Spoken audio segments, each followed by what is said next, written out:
Fellas, welcome back to the Digi world, where holy crap, this game is enormous. Maybe? I don't know. There's like indications the story might be coming to an end, but I suspect, considering I've got like a Pokedex, Digidex, there's seen like half of the Digimon that's not true, but it kind of is pointing that way, so I'll be interested. I have no idea where the game goes, and I'm more than excited considering the things we've added to the live show of this, such as the audience being able to Digivolve. They can now make themselves bigger and all that. It's been a really, really fun time, and I'm having a whale of a time playing this game. So much fun. There's nothing more exciting to me than like getting a string of evolutions that totally reshape the entire team. Because their types all shift and change, and you're like, oh, well, my current team like no longer works because it doesn't pair up nicely, so now we've got to draft more in, and the game is so designed for you to constantly be reshaping your team. I have no doubt with like extensive knowledge you get like, you know your best team from the start, but I'm just all open to changing them around and banishing people to the gulag so they can go and train forever and eventually maybe be good. All those kind of aspects have been super enjoyable for me. Really fun. But the story's taken some weird turns, as we've got Goat Boy, who is the Guardian. He came from the Sacred Egg. He's like the hero of the Digi world. All right. Okay, sure. And we're trapped in the digital world. We just can't get out because they have so many problems. They're under attack by the Titans. I got misled here. When they say the Titans are attacking, my understanding when you call something a Titan is they're monstrous, dangerous, mega Digimon that we saw at the beginning of the game that are like building-sized and ready to crush. No, it just means bad guys. It's like Decepticons and Autobots is kind of the angle they're going with there. They have a really cool name, but they could be tiny, normal Digimon as well. But generally ends in a ton of bosses, where the bosses are really fun. Very enjoyable. I'm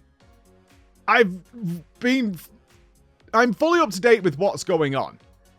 And it seems that a paradox is forming, which is really interesting, because you wouldn't expect that in this kind of game, is that they're actually dealing with time paradoxes. Because the story has led us to fighting the Titans all over the place, essentially uncovering different zones. So we had the aquatic zone, and then a forest zone, where there's all different types of Digimon, right? Different biomes, essentially. But the story led back to the main temple of the Digimon is under attack, which is led by, and it always appears, they can't help it. I'm sure Digimon, in particular, is like some gateway drug to like anime boobies, because the leader, I forget her name, I think it's Junomon, something like that, has got the biggest chest. It's so preposterous. It's absolutely so preposterous. And her breasts are literally clasped by what look like hands. They're like, it's like golden armor with like finger sort of spikes that are like clasping this ridiculous bosom that she's got. And I'm like, okay, right, we're edging over there. Especially because a lot of the ultimate evolutions are kind of people. For the most part, there's some sort of, we got a vampire now, and high angels and dark angels and things like that. But they're cool, nonetheless. They're cool nonetheless. And we went there, and it's under attack by the Titans. They're trying to destroy everything. And when you get there, there's a really weird twist in the tale, which I was like, oh, okay, cool. This is getting deeper than what I thought. It was already interesting with the sci-fi element of like traveling back in time 8 years before the destruction, but there were questions I had from the beginning. Namely, that they built the Hope Wall because something happened inside the city that they then built a wall around it, like an enormous, ominous, dangerous-looking wall.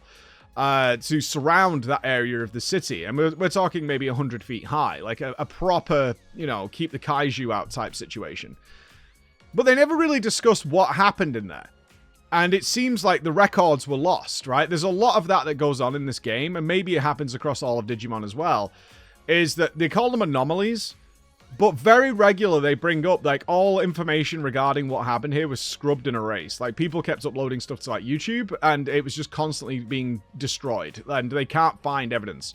And a lot of things that are happening now aren't in the history books. So is that because it was erased, or because we're changing the course of history? And it seems to me to be pointing to, like, it's because it was erased. And in fact, we are the cause of what led to all the destruction. Creating this time paradox where you have this situation where we get thrown back in time because of the destruction and the energy that destroys a lot of the planet in the beginning of the game, to then cycle back round to us trying to prevent that because we go back 8 years, and in preventing it, we actually cause the events to happen. So we have a causality loop going on. Because Agiomon? Goat Boy. I'm just calling him Goat Boy. I don't know his name.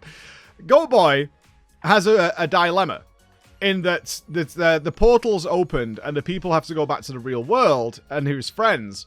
And the leader of the Digimon is like, you can't go. You're the savior. You're the guardian. You have to stay here and help us. That is your destiny. And we are under attack and our world is collapsing. You need to stay. And because of the power of friendship, he says, I can't. I made a promise on the first day to help the schoolgirl lady. And that is my mission. I'm going back to the real world. Then something very weird happens, is the leader of the Digimon, Booba Lady, loses her mind and gets this really twisted sort of evil voice. And she's really angry and she turns on us. But in doing so, she opens a portal which sends us back to the real world. And I was like, wait a minute. She's angry that you're going back to the real world. So in her anger, she opens a bigger portal which goes to the real world.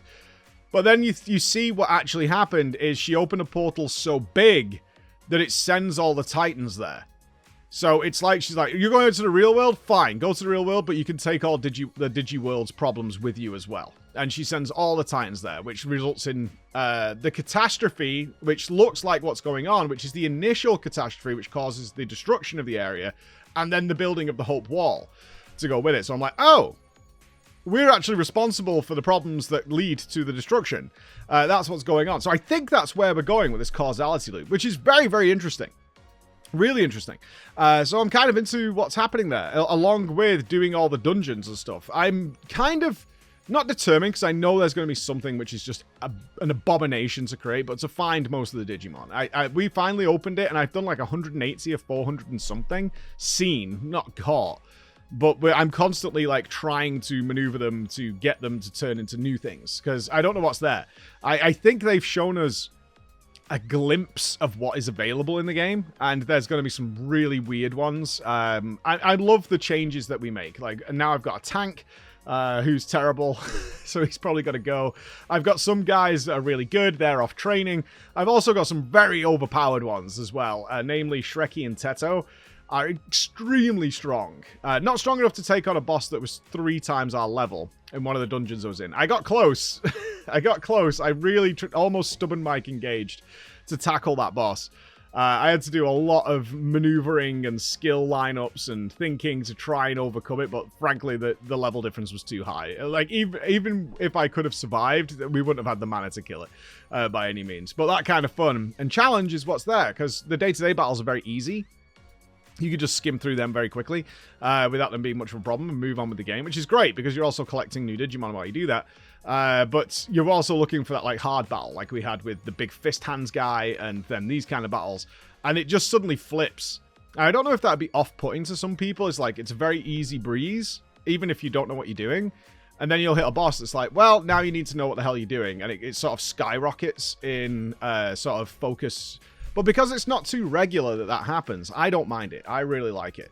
I would be very curious if someone was not aware of all the types and counters and things like that, like I'm not, would struggle a little bit with some of these fights. I don't know if it makes it easier. Like a lot of games, like if you wipe, you can make it easier. I'm not sure how that works. But so far, I've beat everything, so I'm okay. And I like an engaging boss fight. And looking is like, okay, now we need to think about debuffs, group buffs, counters, equipment that prevents damage, all those kind of things. That intrigues me. That's when it's like, okay, let's get into the details, the nitty-gritty of what's going on here. And I'm sort of piecing it together. We're sort of getting there. But what a fantastically fun, phenomenal experience so far. I can't wait to share more with you, because either the story's sort of coming to an end, which I don't think it is, or we're going into full time paradox situation, which I don't know how we fix either. So the story's actually doing pretty well. So thumbs up all round. Gameplay top-notch. Story top-notch. Want more? See you later. Bye.